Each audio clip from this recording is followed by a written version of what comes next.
بسم الله الرحمن الرحيم نحمده ونصلي على رسوله الكريم اما بعد. صرف انشاءاللہ 15 منٹ بیان ہوگا، 2 گھنٹہ نہیں. کتنے منٹ بھائی؟ 15 منٹ. گھڑی دیکھ کر آپ کے علاقے میں 2 ہدیہ لے کر آیا ہوں، قبول کرو گے انشاءاللہ؟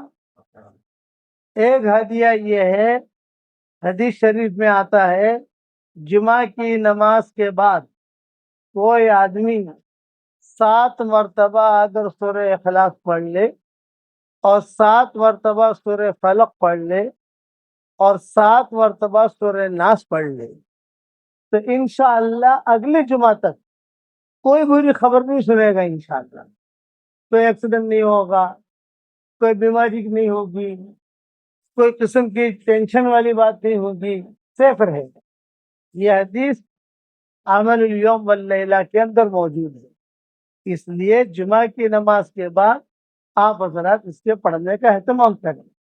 عورتیں اگر نماز کے لیے آتی ہوں تو بھی پڑھ لیں، لیکن عام طور سے عورتیں ہمارے علاقے میں جمعہ کی نماز میں آتی نہیں ہیں. مکہ مدینہ میں آتی ہیں، یہاں نہیں آتی، تو وہ ظہر کی نماز کے بعد پڑھ لیں. اگر ظہر کی نماز کے بعد جمعہ کی نماز کے بعد ہم پڑھنا بھول گئے، بزی تھے، نکل گئے، کوئی کاروبار ہے ہمارا وہاں چلے گئے، کسی کے ساتھ میٹنگ تھی فوراً جانا تھا، کوئی حرج کی بات نہیں ہے. عصر تک پڑھ لو. عصر تک میں نہیں پڑھ سکے تو غروب سے پہلے تک پڑھ لو. اس کا ٹائم جو ہے غروب سے پہلے تک ہے. سورج غروب ہو گیا جمعہ کے دن، وہ ٹائم گیا. اس لیے اس کی پابندی کرو انشاءاللہ. کرو گے انشاءاللہ؟ جمعہ کے دن جمعہ کی نماز کے بعد 7 مرتبہ سورہ اخلاص، 7 مرتبہ سورہ فلق اور 7 مرتبہ سورہ ناس، یہ پڑھنے سے اگلے جمعہ تک ہر شر سے، ہر بری خبر سے انسان محفوظ رہتا ہے. ایک ہدیہ یہ ہوگا. دوسرا ہدیہ یہ کہ رسول اللہ صلی اللہ علیہ وسلم کے پاس حضرت عمر آئے تو حضور صلی اللہ علیہ وسلم نے حضرت عمر سے کہا کہ عمر 10 مرتبہ سورہ اخلاص پڑھ، جنت میں اللہ تعالیٰ تیرے لیے ایک محل تیار کر دے گا. تو حضرت عمر نے کہا کہ حضرت 10 مرتبہ میں سورہ اخلاص پڑھوں اور جنت میں ایک محل مجھے ملے، یہ تو بہت آسان ہے، میں تو بہت محل بناؤں گا. تو حضور صلی اللہ علیہ وسلم نے فرمایا جتنے محل بنانے ہو بنا، تو بناتے بناتے تھک جائے گا، اللہ دیتے دیتے نہیں تھکے گا. تو آج کل ہمارے واٹس ایپ پر سبق چلتا ہے، آپ لوگوں کو یہاں بھی پہنچتا ہوگا کہیں نہ کہیں سے. تو آج کل جتنے بھی ہمارے شاگرد دنیا میں ہیں، میں ان سے کہتا ہوں بھائی شری وردھن میں تو بہت پراپرٹی بنا لی، اور یہاں اس گاؤں کا نام تو ہمیں یاد نہیں ہے، لیکن جس گاؤں میں ہم بیٹھے ہیں یہاں پراپرٹیاں بنا لی. سب جگہ پراپرٹی بناتا ہے. میں کہتا ہوں جنت میں پراپرٹی بناؤ، اور جنت میں پراپرٹی بنانے کا آسان طریقہ کیا؟ 313 مرتبہ سورہ اخلاص پڑھنے کی عادت ڈالو تو 31 بنگلے روزانہ جنت میں تیار ہو جائیں گے انشاءاللہ. اور کوئی انکم ٹیکس والا آپ کو فون نہیں کرے گا. دنیا میں تو اگر آپ ایک بنگلہ لے لو، ایک پراپرٹی لے لو تو انکم ٹیکس والے فون کرتے نہیں کرتے، پیسے کہاں سے لائے بھائی بتاؤ. ہماری شریعت کی کتنی آسانی ہے. 313 مرتبہ سورہ اخلاص، 313 مرتبہ درود شریف، 313 مرتبہ استغفار اور 313 مرتبہ سورہ فاتحہ. یہ ٹاپ 1 وظیفہ ہے، ٹاپ 1. ایک دن میں آدمی نہیں کر سکتا. ڈونٹ وری، آپ فکر مت کرو. آپ ایک دن سورہ اخلاص 313 مرتبہ پڑھ لو، دوسرے دن جو ہے استغفار 313 مرتبہ پڑھ لو، تیسرے دن جو ہے درود شریف 313 مرتبہ پڑھ لو، اور چوتھے دن 313 مرتبہ سورہ فاتحہ پڑھ لو. اس کے بعد جو دعا مانگو گے اللہ آپ کی دعا قبول کرے گا، اور بنگلے بنیں گے یہ یقینی ہے. ہمارے ایک ڈاکٹر نہیں ہے شکاگو میں، اس نے مجھے کہا کہ حضرت جب سے میں نے سنا تو میں نے بہت پراپرٹی بنائی جنت میں، لیکن حضرت یہ بتائیے کہ ملے گی؟ میں نے کہا میں 1 کروڑ مرتبہ قسم کھا کے کہتا ہوں کہ بنگلے ملیں گی، کیونکہ مسند احمد کی حدیث ہے، صحیح حدیث ہے. تو اس نے کہا میں نے 10 لاکھ مرتبہ سورہ اخلاص پڑھا، 5 لاکھ آپ کو ہدیہ دے دیا، 5 لاکھ میں نے میرے لیے رکھا. میں نے کہا بہت اچھا. جب میں نے ایک بات پوچھتی ہوں کہ برا مت ماننا، میں نے کہا میری برا کیوں مانیں گے بھائی؟ یہ کہ مولانا کہیں کرایہ آئے گا کہ نہیں آئے گا وہاں؟ گجرات تھی تو مولانا کہ بھاڑو آپ سے کہ نہیں آئے رینٹ. اب یہاں کے ماحول سے تو ہم لوگ واقف نہیں ہے.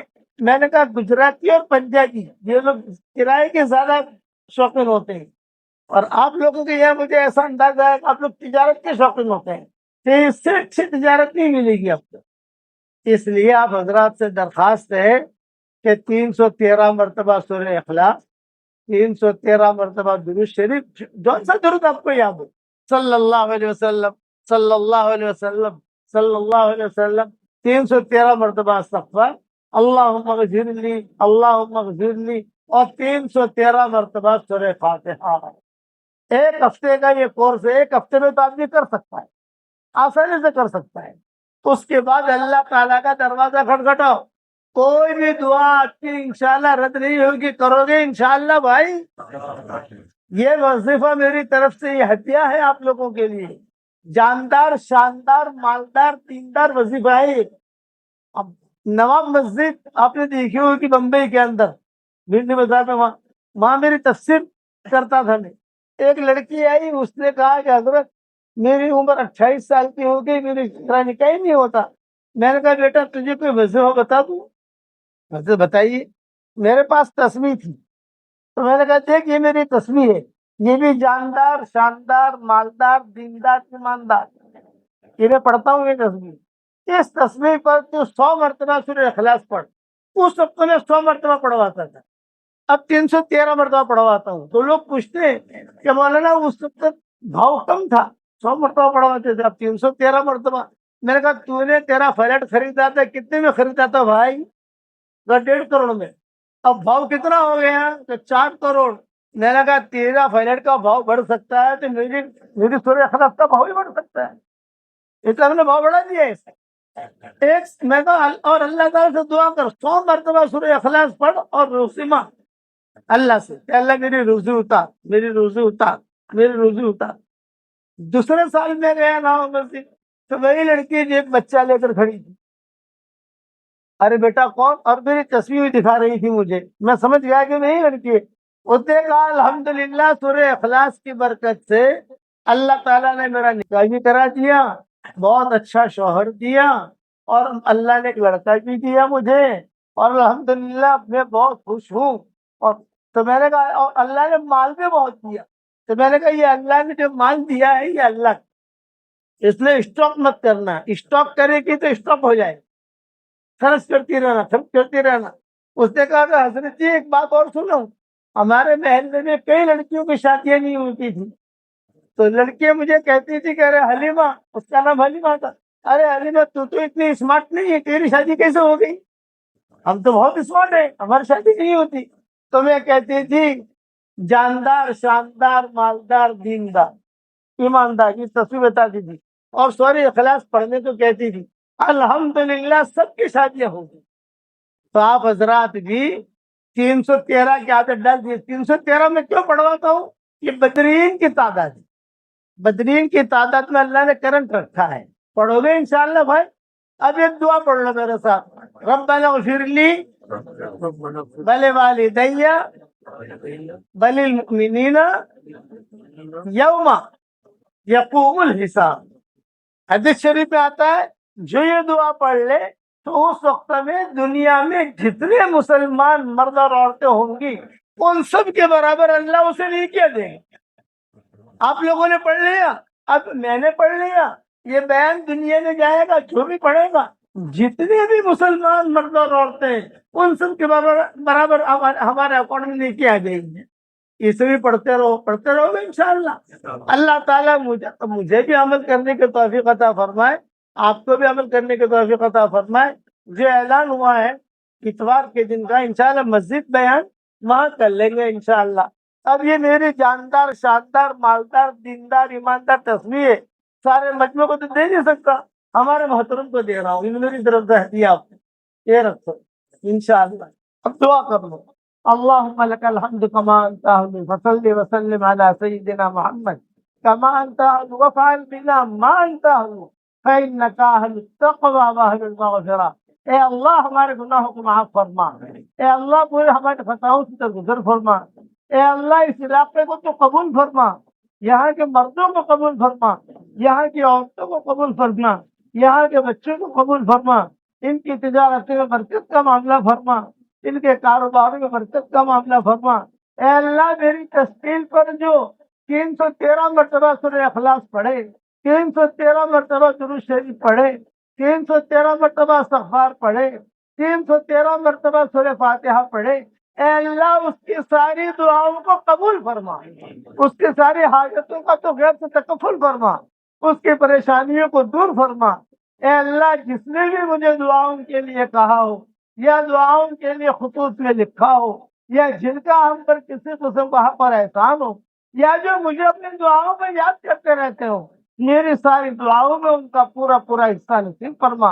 اے اللہ یہ شری وردھن کے علاقے میں ہم آئے ہیں، اے اللہ پورے علاقے کو تو قبول فرما، ان کے مردوں کو قبول فرما، ان کی عورتوں کو قبول فرما، جس کے دل میں جو جائز مرادیں ہو اے اللہ تو اس کو پورا فرما۔ اے اللہ اگر فضل کرے تو چھٹیاں اور اگر عدل کرے تو لٹیاں، ہمارے ساتھ فضل کا معاملہ فرما، کرم کا معاملہ فرما، رحم کا معاملہ فرما۔ جس کرم سے آپ نے ہمیں یہاں اس جامع مسجد میں جمع کیا ہے، تیرے اسی کرم سے جنت الفردوس میں تیرے نبی کے پڑوس میں ہماری قیامت تک کے آنے والی نسلوں کے ساتھ تو ہم سب کو جمع فرما دے۔ اے اللہ تو ہم سب کو جمع فرما دے۔ یہ میری دعا کہ جہاں کہیں بھی آمین کہی جائے، یہ دعا تو ان کے لیے جو قبول فرما۔ اے اللہ جن کے لڑکے اور لڑکیاں شادی کے لائق ہوں، غیر شادی شدہ ہوں، بہترین جوڑوں کا ان کے لیے انتظام فرما۔ جو بے اولاد ہو نیک صالح اولاد انہیں نصیب فرما، جن کی اولاد تو ہے مگر نافرمان ہے ان کی نافرمان اولاد کو فرما بردار بنا دے۔ اے خوبصورت پردے والے، اے خوبصورت چادر والے، اے پہاڑوں کے وزنوں کو جاننے والے، اے سمندروں کے پیمانوں کو جاننے والے، اے وہ پاک ذات رات تیری تسبیح بیان کرتی ہے، رات کا اندھیرا بھی تیری تسبیح بیان کرتا ہے، دن کا اجالا بھی تیری تسبیح بیان کرتا ہے، سورج کی روشنی بھی تیری تسبیح بیان کرتی ہے، پرندے چرندے سب تیری تسبیح بیان کرتے ہیں۔ اے اللہ ہر معاملے میں ہمارے انجام کو خیر فرما، اور جس کے جو جائز مرادیں ہو آپ جانتے ہیں، تیرا بندہ اور تیری بندی جانتی ہے، عافیت سے ان کے جائز مرادوں کو پوری فرما کر اس میں خیر کی شکلیں اور صورتیں پیدا فرما۔ شری وردھن کے علاقے میں آنے کو تو قبول فرما، شری وردھن کے قرب و جوار کے سفر کرنے کو قبول فرما، جہاں جہاں سے ہم گزر جائیں اے اللہ وہاں تو ہدایت کو پھیلا دے۔ اے اللہ جو تیری مخلوق پریشان حال ہو، چاہے انسان پریشان ہو، چاہے جنات پریشان ہو، چاہے جانور پریشان ہو، چاہے مچھلیاں پریشان ہو، چاہے کتے پریشان ہو، گدھے پریشان ہو، سانپ پریشان ہو، جو بھی تیری مخلوق ہے پریشان حال ہو ان کی پریشانیوں کو دور فرما، اور جس کی جو حاجت ہو ان کی حاجت کا غیب سے تکفل فرما۔ انسانوں کی ہدایت کے فیصلے فرما، جناتوں کی ہدایت کے فیصلے فرما، اور اے اللہ اپنے فضل و کرم سے ہماری دعاؤں کو قبول فرما۔ سبحان ربک رب العزت عما یصفون وسلام علی المرسلین والحمد للہ رب العالمین۔ دیکھیے میں نے 15 منٹ کہا تھا، 15 منٹ 1 منٹ کے اوپر نہیں ہوئی، آپ سمجھے؟ جو کہتا ہوں الحمدللہ کرتا ہوں، میرا سبق میں سنتے رہو۔ مولانا یونس پالم پوری انسٹاگرام پر چلے جاؤ، سبق آپ کے ملتے رہیں گے انشاءاللہ۔ اللہ رسول کے بعد کہاں پہ بڑھتی رہے گی، اللہ قبول فرمائے۔